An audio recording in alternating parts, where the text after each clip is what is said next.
Welcome to episode 32 of Realty Talk with Ellie. Ann Galen. She's back in person in the studio. Ellie, how was your trip? It was good. It was 80 degrees and humid, and I loved it. It was New Orleans. Nola. NOLA. Nola. You ever been there? I think I went when I was very little, but I'm not. This is the first time with as an adult. Did you do adult things there? Was it fun? It was fun. Okay. That's it. Next topic. No, I've never been there, but you like humidity? I usually don't like humidity. I like dry heat, but there's something about the air there. Like walking out. I mean, you're instantly sticky because it's so humid. But there's something. Yeah. There's something very nice. It's just very nice there. Two things I dislike: humidity and cats. And guess what I had to do at a showing today? We were going to talk about pet peeves. Is this just a pet peeve? Want to just make a pet peeve episode? Yeah, I'm down with that. No, that could be a longer pet peeve episode. You can read about cats for hours. Yeah, so first one, pet peeve, I go to a house, they give me all this directions. So this is my pet peeve of real estate is I'm not a pet watcher. Is that the word? Pet sitter. Pet sitter. Like if you are selling your property and you have a cat or you have a dog or you have any kind of animal at home, please do not give me directions and end it with do not let the cat out. Because if the cat gets out, which the cat got out today, I shouldn't be liable because you couldn't find a more suitable setting for your cat during the showing.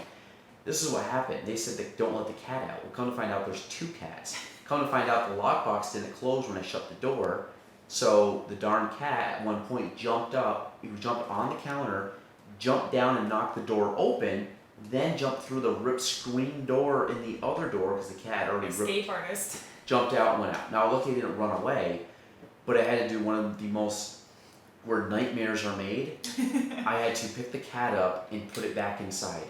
And this is what I did. Poor thing. I picked the cat up, I put it back inside, shut the door, cursed at the cat, did not touch anything because I'm allergic to cats. Went back into my car, put hand sanitizer on. Does that work on dandruff? I don't know.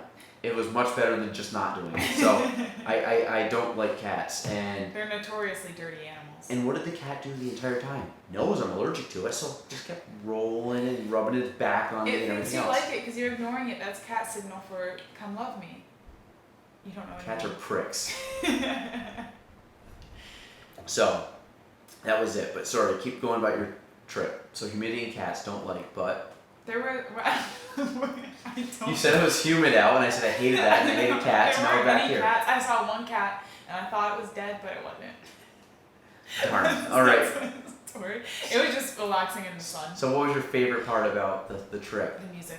Okay. Did you get to go out and like hang out and do Yeah, stuff? we luckily this is the first trip I've gone to where someone I knew from a previous training was going to it too, so I had a friend there.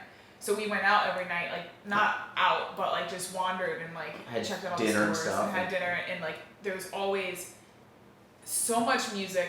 All of it was phenomenal. Even like there was the craziest thing I saw, and I tried to get a picture of it, but someone stepped in front of me and I felt weird like trying to retake it. But there was an 8-year-old and what must have been a 2 or 3-year-old, like still in diapers, very little, with drumsticks, banging on like a 10-gallon buckets, and it sounded incredible. Like it just very very talented kids in the street just playing drums, or like there were kids with smashed cans under their shoes doing tap. It was just such an artistic place. And the food was good? The food was very good, but as someone who can't eat dairy or gluten, it was very hard to find. Can you eat stuff. jambalaya? I can't eat That's most good. soups because they put gluten as a thickener. Because jambalaya is not a soup, it's like a rice mixture. It's very good.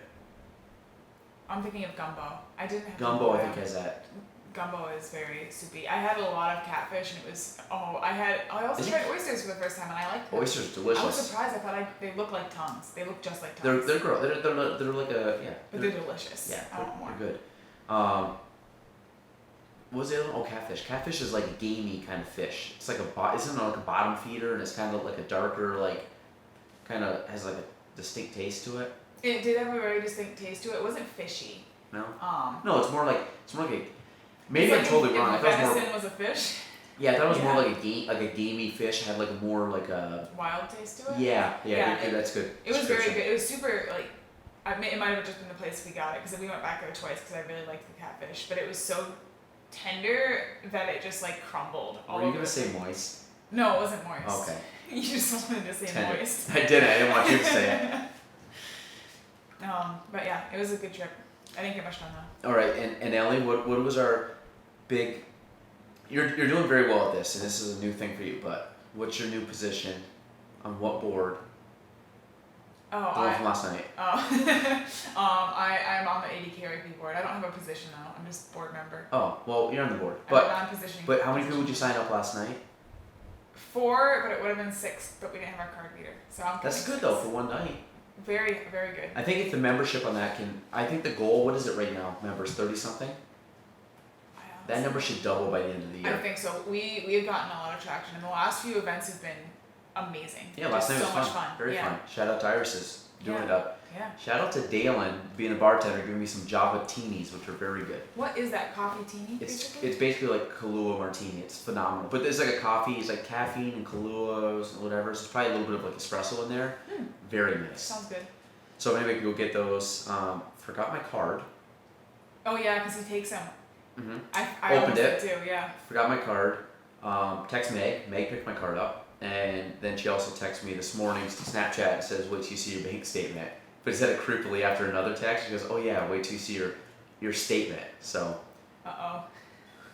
she probably went and got dinner. Got dinner. Oh, I know she did. She went and got Chipotle. That's what she did. Loser. All right. So the other thing, my other pet peeve. This happened to me. This happened to me actually. I'll shout out one person. So I went to a listing appointment the other day, and the lady we went, she's very nice. She said, "Listen, I'm meeting with another agent," and I said, "Cool, whatever." And I'm whatever. People can meet with multiple agents. That's fine. Meaning Yeah. like decide who they want to list the Shopping house around, with. basically, yeah. So come to find out, she calls me up, and I respect this lady tremendously. She calls up and says, "Galen," she goes, "Thank you for coming out. I met also with the other lady, and I'm going to go with her." And I said, "Thank you very much," because the amount of people that do not contact me, or they just, which is going into my pet peeve. So Ghosting. so she called me. Literally, I'm a big boy. You can call me up and say that you do not want to use me. That is totally fine. I prefer that you do it. And what did I say to her? I said, "Thank you very much. I appreciate you letting me know, and I hope your home sells." She has a gorgeous home. It will sell. But I have literally nothing wrong with that. Like, Yeah. I went in, talked. If she has It's a better business. vibe from somebody, I'm totally cool with that. You will never make me upset by rejecting me at all. But I do get pissed off when people, I had somebody also last week say we were going to list with you, then they text me or email or whatever and said, "Hey, listen, we have to cancel the appointment. They're having second thoughts on the listing, or they don't want to sell anymore." I said, "Totally fine, not a big deal. Let me know if things change."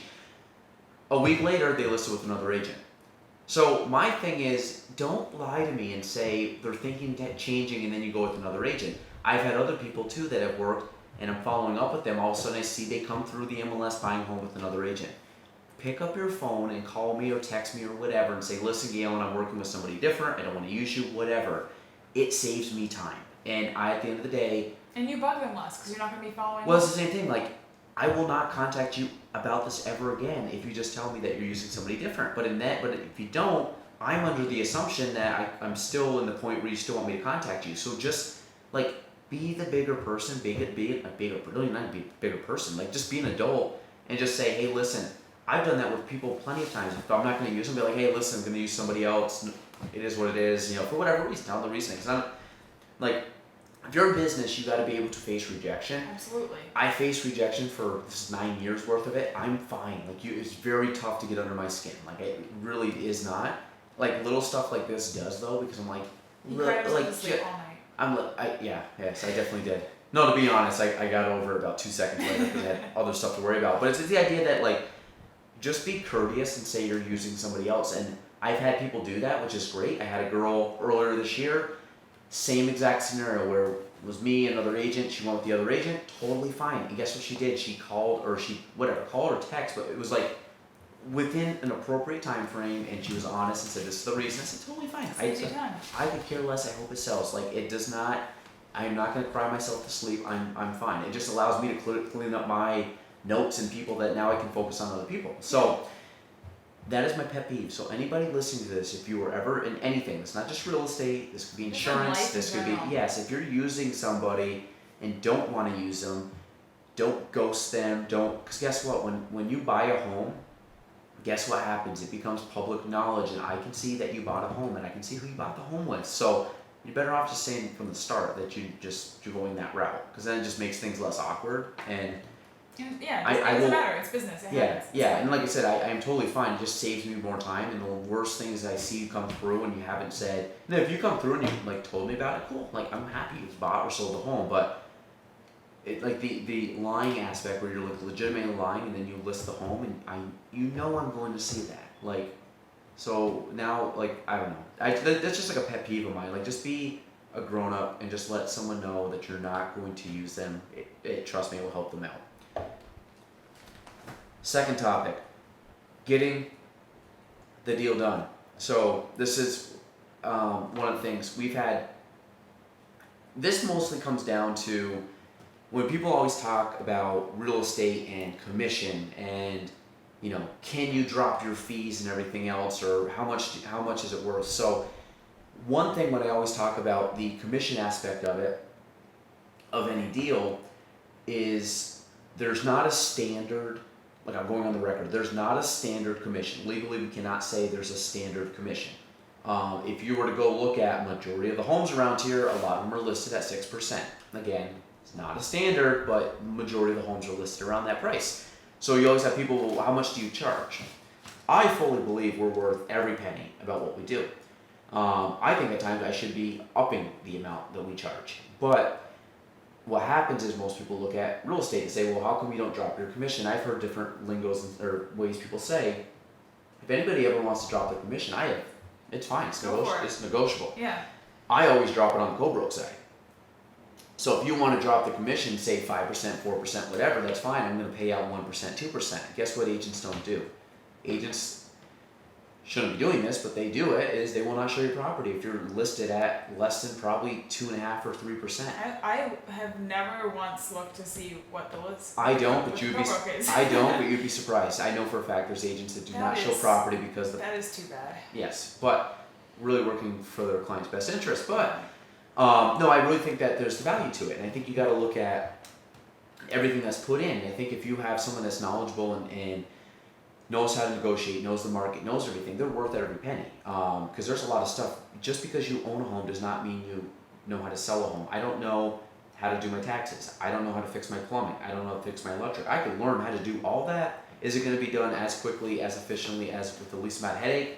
No. So I paid a professional. Mhm. There's a reason why if I have an injury or something, I'm going to go see a doctor. I'm not just going to like Get your med self-medicate degree. myself. Yeah. So I just find it that I believe that we're worth what we're paid. So I always use that. Now there's certain point, meaning like, you know, in regards to people asking about it, I mean, I will drop my commission if I think that it's worthy of doing that. But most of the time it's not. Like I'm good. Like I did have a scenario this year where we're kind of working through it right now, but there was reasons why I may have dropped commission on my end, not the co-broke, on my end, because at the end of the day, I know the situation with the person. I'm trying to, you know, help them out, but from a position of I just know these people real well, and the situation is not causing them not to want to pay full price. They just really can't, and Yeah. so I'm in a position that I want to try to help them out.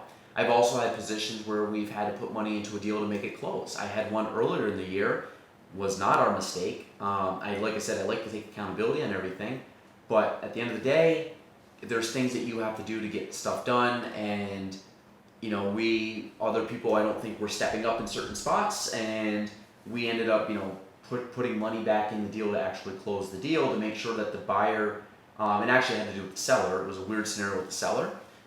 They weren't being super cooperative, and we had to put money back into the deal to make sure that the people buying their home, and the young kids buying their first home, we didn't want them not to get their first home, because, and it easily could have, like, we literally could have been, the deal could have died right there. Yeah. So at the end of the day, I think I lost almost half of what I was going to make on the deal, but one of the things my dad always told me when I got into business was you can never go broke making a profit. Meaning if you're making money on a deal, then you're making money on the deal. Like obviously I'm not going to do that for every deal, but this was something.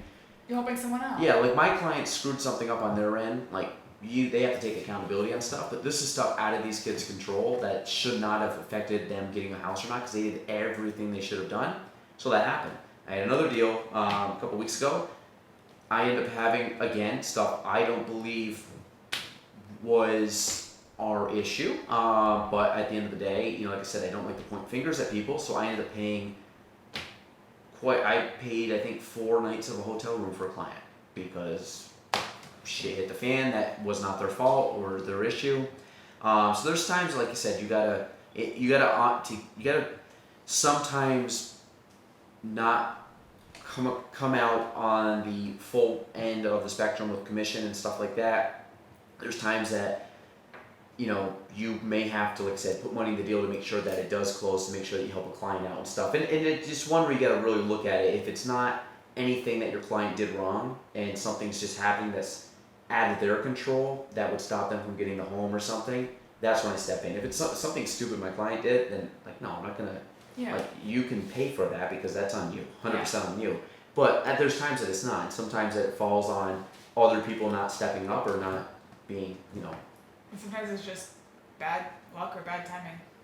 Yeah. I mean, I think the problem with real estate is there's so many moving parts, and when people try to outdo somebody, it's like everybody's working towards this same exact goal. Mm-hmm. And if everybody just knew that we're all working towards the same goal and let's help each other get there, this should not be a hard industry. What happens is now people all of a sudden want to nickel and dime the other person, or want to get a deal, or want to get more out of another side, and it's like you guys are missing the point. Like, we're all trying to kind of come to a mutual, end of the road, target, and it works way better when everybody's rowing in the same direction instead of when people are bitching and complaining about different things, and then what happens, it goes off the tracks, and then people start blaming other people and not taking accountability, and then it ends up being this total nightmare situation, which, like I said, happens. I'd say once a year. We usually get a big kind of shitstorm, but most of them are pretty good. Yeah. Every deal usually has some type of hurdle to get across, but it's not anything like super I crazy. think But the only easy one that I've had out of my you've been really tested. 5 total now. I've had the easiest one I had, that was my Are you up first to one. 5 now? I have. Hang on. I don't know. I have to think about it. I think. No. Yeah. Well, 5. One fell through. Okay. So it was So That's fine. 2 That's were gonna happen. closed. 2 were closing. 1 fell through. I wish- But yeah, the first one was easy. Not a single hurdle to jump through. It was just everyone was easygoing.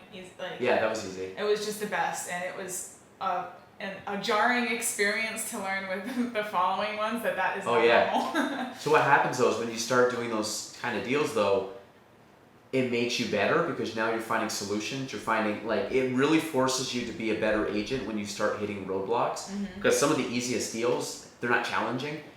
I do like them obviously because it's like less stressful. But if I look at what I have pending right now, I guarantee you there's always something. There's always a fire to put out. There's always some issue or something comes up, or you think everything's going smooth, then something comes up and drops in your plate, and now you got to find a solution to it. So It makes it better though. yeah, I find that realtors are very good problem solvers and very good at thinking on the fly and coming up with solutions. And I'll put lenders up there too because we've had some lenders that I've had to do that with, and I did that today with a local lender. And so I mean, it happens, but it's fun.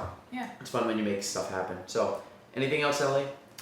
Well, I'm gonna build off of what you said about getting the deal done. Just actually, when I was in New Orleans, I was talking with a couple of other housing professionals, and so the other aspect of my life is that I'm a housing counselor, which is typically housing counselors don't look kindly on the sales side of real estate, because they see the people who get burned by it a lot. So I was the first night we were getting dinner, and one of the guys was a really great guy, and even though he denied it, is like his passion in life is helping people because he could be making a lot more money than he is. But he said he doesn't understand why anyone would use a real estate agent or they even exist.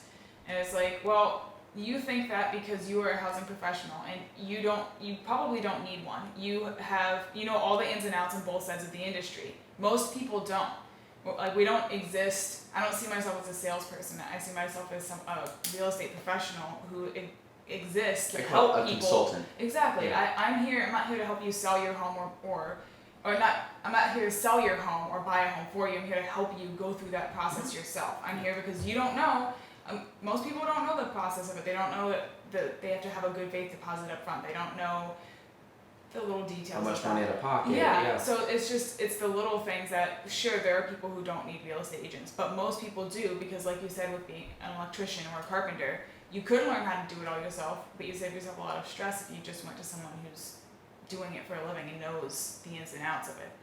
Yeah, and I think most for sale by owners too. At the end of the day, they still aren't netting the most. I mean, yes, you pay commission stuff, but like if you're going out and not really understanding and not exposing it to the most amount of people, and yeah, I mean, like I said, you're always gonna have it. It's just part of the industry, but Yeah. it's and that's why you see people outside trying to sell their car, or why people try to do their own taxes. I just at the end of the day, like I just don't want to get burnt on anything, so I know all my basically everything's gonna be T's are crossed, Save a I's are dotted. Yeah, Everything's gonna be all taken absolutely. care of. So, Yeah.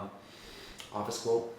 Is that time? Shoot. Yeah. I'm glad you remembered. I had one. The problem is I'm like watching it now, so then I'm like going through my head which one did I just watch, and then try to pick a quote from that because my memory's terrible.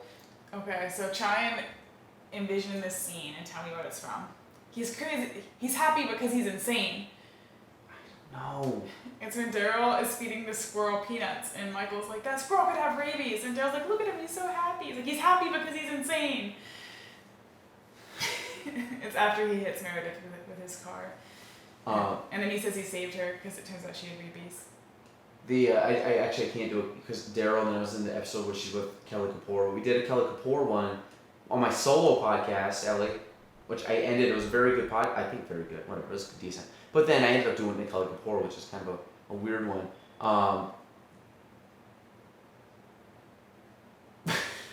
So this was one the other day, and it was when Andy found out that Angela was sleeping with Dwight. So they get down, and finally he goes out and starts talking to Angela, and he goes, "Have you been sleeping with Dwight?" And she goes, "Andy, we just ordered the flowers, whatever, the flowers, if I wasn't going to be married to you, I'm engaged to you." He goes, "Answer the question." And finally she does. And then, "How long has it been going on for?" And then she says something. And then he goes, "You've been that long there?" She goes, "Yeah, but no funny business." So he goes, "Missionary?" "I said no funny business." Or what did she say? Nothing fancy. Nothing Nothing fancy. fancy. He's like, Nothing "Missionary?" Nothing fancy. So. When he says, "Are you sleeping with Dwight?" and she goes, "A little bit." And then Dwight's just sitting there smiling. Then he looking looks, and through. everyone in the office is looking at him, and yeah, that's a good episode. Well, don't be surprised. So that's it. That was butchered. Verbatim. I mean, that's kind of the general theme of that episode. I gotta get better at it. It wasn't even the last one I watched. I'm disappointed. I can't even think of it. My memory's so bad. Whatever. I'm gonna stop there. Can't do this. All right.